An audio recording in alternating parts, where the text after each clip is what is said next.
Salut tout le monde, c'est la vidéo du lundi. Alors, voilà, donc je me suis dit, pour ce lundi-là, je suis en train de terminer le Sold Knack Crop, et donc il faut que je rabatte la bordure qui est en côte 2-2. Et je me suis dit, eh ben, je vais vous montrer comment je procède. Alors c'est un rabattage pour que ce soit élastique mais pas trop, et surtout que ça suive le fait qu'on fasse des côtes de 2. Donc je vais vous montrer. Alors en un premier temps, je vais tricoter à l'endroit puisque la maille suivante c'est la première maille de mon rang, donc celle-là je la tricote à l'endroit normalement, voilà, et après je vais rabattre cette maille là par dessus celle-ci.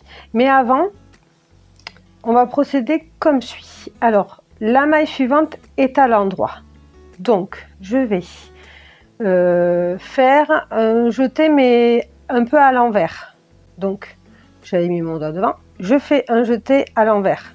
Au lieu de le faire comme ça, je le fais dans l'autre sens. Donc je fais un jeté dans l'autre sens, je tricote ma maille suivante à l'endroit et après je fais passer par-dessus cette maille mon jeté que j'ai fait,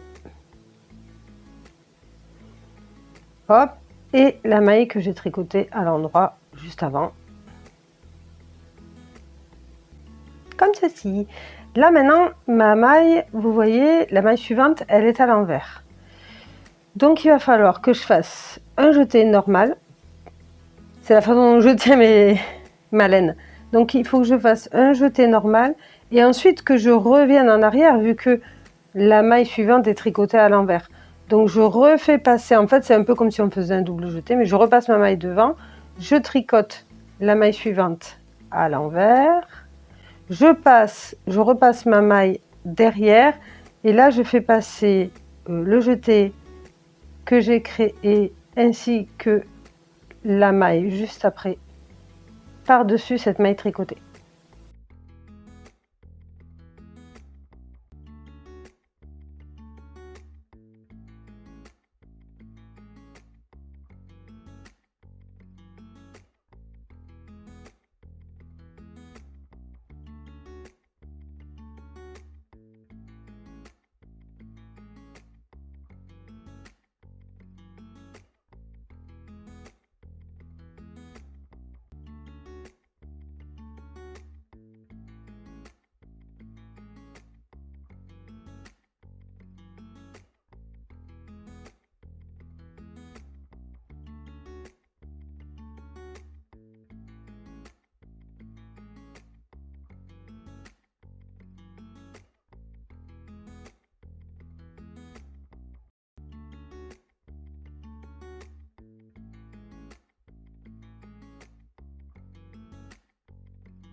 Ça y est, c'est la fin, donc il reste une seule maille sur l'aiguille et je vais vous montrer. Donc là voilà, comme vous pouvez le constater, le rabattage en fait souple suit bien les côtes de 2 et je vais vous montrer comment rentrer la dernière maille, que ça la fasse jolie, que ça joigne bien les deux bords, voilà, pour pas qu'il y ait de trous. Donc je sors la dernière maille de mon aiguille, je vais couper le fil, à peu près environ 10 cm. Je prends une aiguille pour rentrer les fils, une aiguille à laine. Donc je rentre mon fil dans l'aiguille à laine.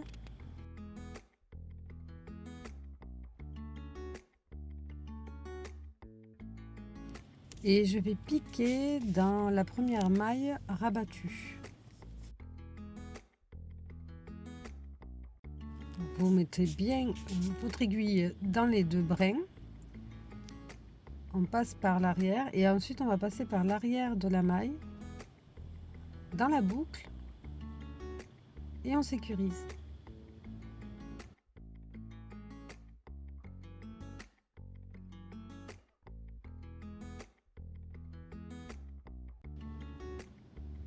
Et hop, c'est magique, c'est joli. Ensuite, je rentre les fils à l'arrière de l'ouvrage. Donc je vais vous montrer tout ça et je vais suivre en fait les épis avec ma laine et mon aiguille.